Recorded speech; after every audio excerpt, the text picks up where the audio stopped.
Hello बच्चों, नमस्कार। आप सभी आज का video lecture chapter first number system introduction के रूप में देखेंगे। ये video lecture written video lecture है। पूर्व में आपने इंट्रोडक्शन का ओरल वीडियो लेक्चर देखा होगा। अब आप इस वीडियो लेक्चर के माध्यम से अपना नोट्स भी तैयार कर सकते हो चैप्टर फर्स्ट नंबर सिस्टम का। इसलिए आप इस वीडियो लेक्चर को ध्यान से देखें और समझें। इस वीडियो लेक्चर में नंबर सिस्टम यानी संख्या पद्धति की संख्या की क्या परिभाषा है, इसको भी लिया गया है। व्हाट इज नंबर, संख्या क्या है। बच्चों, संख्या के बारे में आप जानते हैं कि संख्या गणना, मापन, वर्गीकरण करने के लिए एक उपयोगी गणितीय प्रयोजन है, एक गणितीय उद्देश्य है। A number is a mathematical object जिसका यूज काउंट, मेजर और लेवल में किया जाता है। इसके साथ ही जो नंबर सिस्टम है, संख्या पद्धति, उसकी डेफिनेशन भी आप समझ सकेंगे और अपने नोट्स में लिख भी सकेंगे। संख्या पद्धति है क्या? संख्या पद्धति संख्याओं को व्यक्त करने की एक लिखित या लेखन पद्धति है। अर्थात number system is writing system for expressing numbers. इसके बाद आप देखेंगे कि किस तरह नंबर सिस्टम के चार्ट को हम तैयार कर सकते हैं। आप भी इस नंबर सिस्टम के चार्ट को तैयार करें। सबसे पहले नेचुरल नंबर, इसके बाद होल नंबर्स, इसके बाद इंटीजर्स और सारे इन नंबर्स का मुखिया रेशनल नंबर्स इस चार्ट में शो किया गया है, जिसे आप भली भांति इस चार्ट के माध्यम से समझ सकते हैं। आगे बढ़ते हैं। संख्याओं के प्रकार, टाइप्स ऑफ नंबर्स। संख्याओं के प्रकार में सबसे पहले हम प्राकृतिक संख्याओं के बारे में बात करें। प्राकृतिक संख्याएं क्या होती है? समस्त धनात्मक संख्याओं को ही हम प्राकृतिक संख्याएं कहते हैं।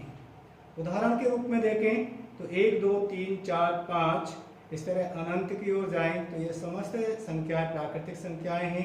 प्राकृतिक संख्याओं को अक्षर n के द्वारा प्रदर्शित किया जाता है। सबसे छोटी प्राकृतिक संख्या 1 होती है और सबसे बड़ी प्राकृतिक संख्या अनंत होती है। Natural numbers, all positive numbers are called natural numbers.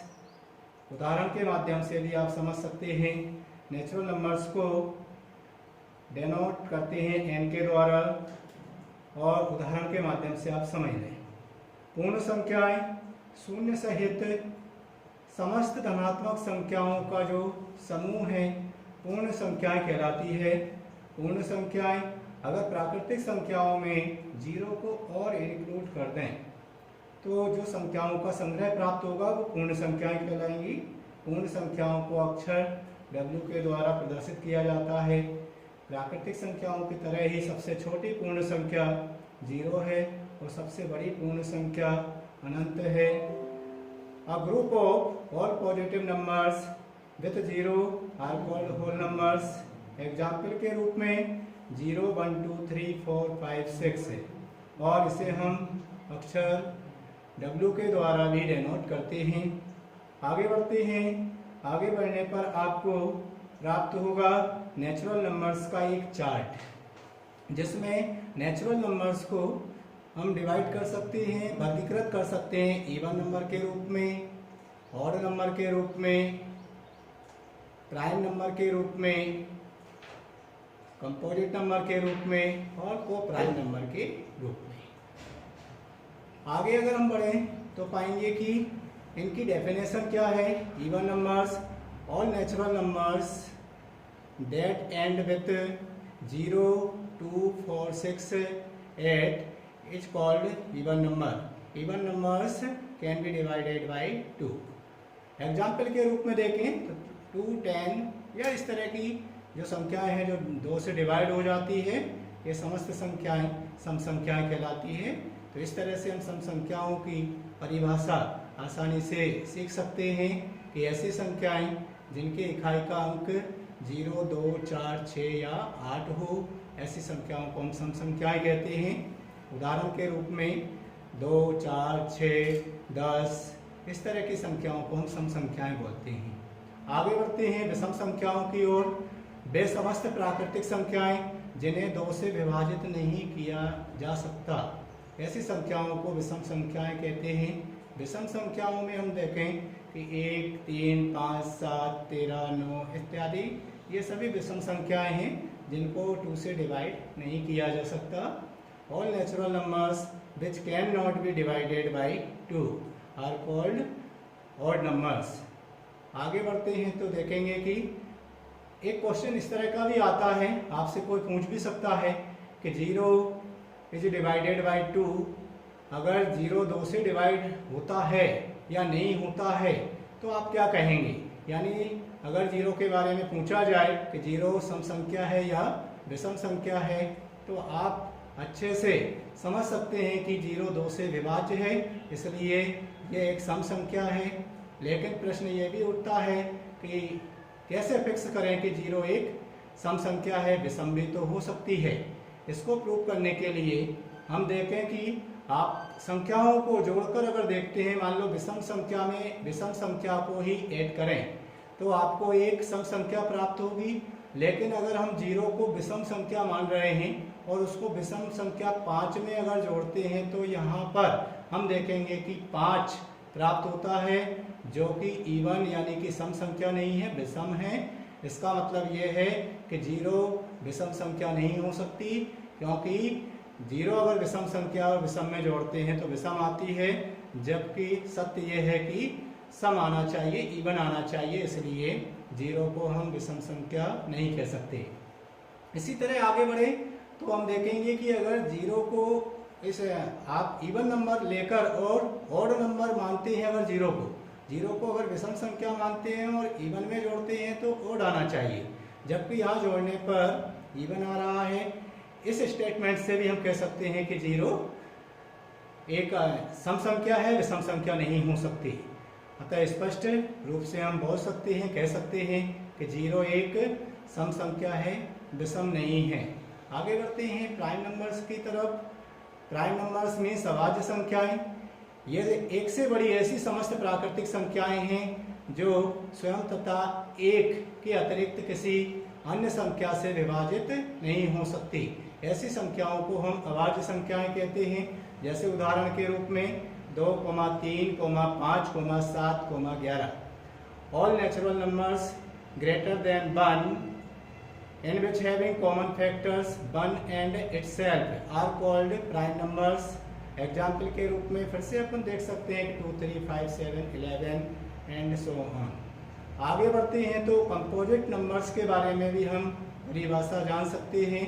Composite numbers में भाज्य संख्याएं, ये एक से बड़ी ऐसी समस्त प्राकृतिक संख्याएं हैं जो स्वयं तथा एक के अतिरिक्त कम से कम एक और संख्या से विभाजित हो सकती है। ऐसी संख्याएं भाज्य संख्याएं कहलाती है। अर्थात कंपोजिट नंबर्स को हम डिफाइन कर सकते हैं। All natural numbers greater than 1 in which having common factor 1 itself and other number called composite numbers. Example के रूप में 4, 6, 8, 9, 10, 12 इत्यादि हम कह सकते हैं कि कंपोजिट नंबर है। को प्राइम नंबर्स सहअभाज्य संख्याएं, दो प्राकृतिक संख्याएं जिनमें एक के अतिरिक्त कोई भी उभयनिष्ठ गुणनखंड ना हो, केवल एक गुणनखंड हो उभयनिष्ठ के रूप में, ऐसी संख्याओं को हम सहअभाज्य संख्याएं कहते हैं। अर्थात coprime numbers, two natural numbers having no common factor other than 1 are called coprime numbers. उदाहरण के रूप में देखें तो यहाँ पर पेयर के रूप में, जोड़े के रूप में हमें संख्या देखना है। सहअभाज्य संख्या जोड़े के रूप में है 3, 5, इनमें कॉमन फैक्टर एक के अतिरिक्त और कोई भी फैक्टर कॉमन नहीं है। ऐसे ही 8 और 13 में देखें तो इनमें भी एक के अलावा कोई और अतिरिक्त कॉमन फैक्टर नहीं है। आगे बढ़ते हैं इंटीजर्स की तरफ। पूर्णांक यानी सभी पूर्ण संख्याओं व ऋणात्मक संख्याओं का जो संग्रह है वे पूर्ण संख्याएं कहलाती है। जैसे कि यहाँ आप देखेंगे उदाहरण के रूप में प्राकृतिक संख्याओं में 0 को इंक्लूड किया है तथा नेगेटिव नंबर्स को इंक्लूड किया है। जो हमें संग्रह प्राप्त हुआ है वो संग्रह पूर्णांक संख्याएं कहलाती है। पूर्णांक संख्याओं को z से प्रदर्शित करते हैं, अर्थात integers a group of all whole numbers and negative numbers are called integers. Integers को भी आप आसानी से समझ सकते हैं। इंटीजर्स के बाद रेशनल नंबर्स अर्थात परिमेय संख्याएं। एक संख्या जिसे p बाई q के रूप में, मतलब अंश बटे हर के रूप में व्यक्त किया जा सके, वो आपकी परिमेय संख्या कहलाती है, जहां p और q पूर्णांक है और q का मान 0 नहीं होना चाहिए। अर्थात rational numbers a number which can be represented in the form of p by q, where p and q are integers and q is not equal to 0। उदाहरण के रूप में जैसे 3/2 है, 2 है या 0 है, 4 है, 6 है, ये समस्त जितनी भी संख्याएं हैं ये सभी रेशनल नंबर्स है। दूसरी परिभाषा भी हम रेशनल नंबर की दे सकते हैं। एक संख्या जिसका दशमलव निरूपण शांत व अशांत आवृत्ति हो परिमेय संख्या कहलाती है, यानी कि एक ऐसी संख्या जिसका दशमलव निरूपण या तो शांत आना चाहिए और अगर अशांत आता है तो आवर्ती होना चाहिए। अर्थात a number whose decimal expansion is terminating और नॉन टर्मिनेटिंग बट रिकरिंग या फिर रिपीटिंग भी हम कह सकते हैं। आगे बढ़ते हैं इरेशनल नंबर्स की तरफ। इरेशनल नंबर्स की परिभाषा, वैसे तो इस रेशनल नंबर्स की जो परिभाषा है इसकी अपोजिट है, अर्थात एक संख्या जिसे हम p बटे q के रूप में प्रदर्शित नहीं कर सके, जहां p और q पूर्णांक है और q का मान 0 नहीं होना चाहिए, अर्थात a number which cannot be represented in the form of p by q, where p and q are integers and q is not equal to 0। लेकिन हम दूसरी परिभाषा से और भी अच्छे से इरेशनल नंबर्स यानी कि अपरिमेय संख्याओं को समझ सकते हैं। एक संख्या जिसका दशमलव निरूपण अशांत अनावर्ती हो, means non terminating and non repeating की कंडीशन में हो, अपरिमेय संख्या कहलाती है। उदाहरण के रूप में भी आप जान सकते हैं कि √2, √3 या फिर यहाँ उदाहरण में जो आपको संख्या दिख रही है 1.10, 100, 100, 0। यहाँ पर आप देखेंगे कि 1 के बाद एक 0 है, इधर आगे देखेंगे कि 1 के बाद 2 बार 0 है, अर्थात ये जो दशमलव के बाद डिजिट्स है वो रिपीट नहीं हो रहे हैं, अलग अलग क्रम में आ रहे हैं लोग बार। अर्थात a number whose decimal expansion is non terminating, non recurring या repeating is called irrational numbers। irrational numbers को देखें कि पाई की वैल्यू भी जब निकाली जाती है तो पॉइंट के बाद कहीं भी कोई भी डिजिट्स रिपीट नहीं होती है। और √2 में अगर देखें तो इसको भी अपन देखेंगे कि इसकी जब वैल्यू निकालते हैं तो आगे जो अंक आते हैं दशमलव के बाद वो रिपीट नहीं होते। आगे बढ़ते हैं रियल नंबर्स। आपने अभी रेशनल और इरेशनल नंबर्स को समझा है। इसी रेशनल और इरेशनल नंबर्स को अगर हम कलेक्ट कर लें यानी एक ग्रुप बना लें तो हमें जो संख्या मिलेगी, जो समूह मिलेगा वो रियल नंबर कहलाएगा, यानी रियल नंबर्स कहलाएंगे वास्तविक संख्याएं। परिमेय एवं अपरिमेय संख्याओं का जो संग्रह है, समूह है, उसी को कहते हैं वास्तविक संख्याएं। अर्थात A group of all rational and irrational numbers are called real numbers।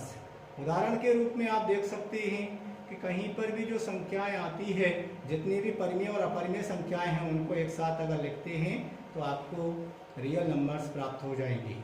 आगे बढ़ते हैं इसी चैप्टर के इंट्रोडक्शन में। आगे हमें कुछ एक्सरसाइज ऐसे मिलेंगे जिसमें निश्चित है कि यहाँ पर कुछ धनात्मक संख्याओं को लेकर और कुछ फॉर्मूले बनाए गए हैं। अगर माना कि a और b धनात्मक वास्तविक संख्याएं हैं तो हम लिख सकते हैं √a × b equal √a × √b। आगे √a/b equal √a/√b। Third number पे √a + √b × √a - √b। इसका इंटू अगर करते हैं तो a - b आपको प्राप्त होगा। यहाँ पर थोड़ी मिसप्रिंट है, आप उसको सुधार लेना। ये दोनों संख्याएं जो है वो ब्रैकेट में है, कोष्ठक में है। होल नंबर पे a plus root B into A minus root B equal A square minus B into करोगे आप जनरल मेथड से तो आपको ये मिल जाएगी root A plus root B into root A plus B. इसको अगर आप जनरल मेथड से इंटू करोगे तो a plus 2 under root A B plus B प्राप्त हो जाएगा। आगे बढ़े तो वास्तविक संख्याओं के लिए घातांकों के कुछ नियम आपको पता होना चाहिए। Law of exponent for real numbers. यहाँ पर अगर हम a को 0 से बड़ा मानते हैं तो एक वास्तविक संख्या जो a है और तथा m और n परिमेय संख्याएं हैं, तब हम ये घातांक के जो नियम है आपने प्रीवियस क्लासों में भी पढ़ लिया है, उसको आप एक बार पुनः रिपीट कर सकते हैं। पहला नियम a to the power m into a to the power n equal a to the power m plus n। दूसरा नियम a to the power m upon a to the power n is equal a to the power m minus n, यानी भाग वाला नियम है। इसके बाद तीसरा नियम a की घात m into n equal a की घात mn। आगे देखिए चौथा नियम a to the power n into B to the power n अर्थात ए बी की होल पावर n। इस तरह से आप अगर देखें तो और भी आगे इन रेशनल और इरेशनल नंबर्स को समझने के लिए आप उदाहरण के तौर पर भी देख सकते हैं। यदि r एक परिमेय संख्या और s एक अपरिमेय संख्या है तो इनके जोड़ घटाव यानी कि एडिशन, सब्ट्रैक्शन, मल्टीप्लिकेशन और डिवाइडेशन को हम किस तरह से समझ सकते हैं। r प्लस एस यानी कि रेशनल में रेशनल को जोड़ेंगे तो आप देखेंगे कि रेशनल प्राप्त होगा। अगर रेशनल में से इरेशनल को घटाएंगे तो आप देखेंगे कि हमें इरेशनल ही प्राप्त होगा, और रेशनल और इरेशनल का इंटू करेंगे तो भी हमें अपरिमेय यानी कि इरेशनल ही प्राप्त होगा। अगर हम रेशनल में इरेशनल का भाग देते हैं तो अभी हमें अपरिमेय संख्या यानी इरेशनल ही प्राप्त होगी, जहाँ पर r 0 के बराबर नहीं है। इस तरह आप इस इंट्रोडक्शन को अपने नोट्स में लिख सकते हैं, समझ सकते हैं, और इसको नोट्स में लिखकर अच्छे से आप तैयार कर लें। Thank you very much.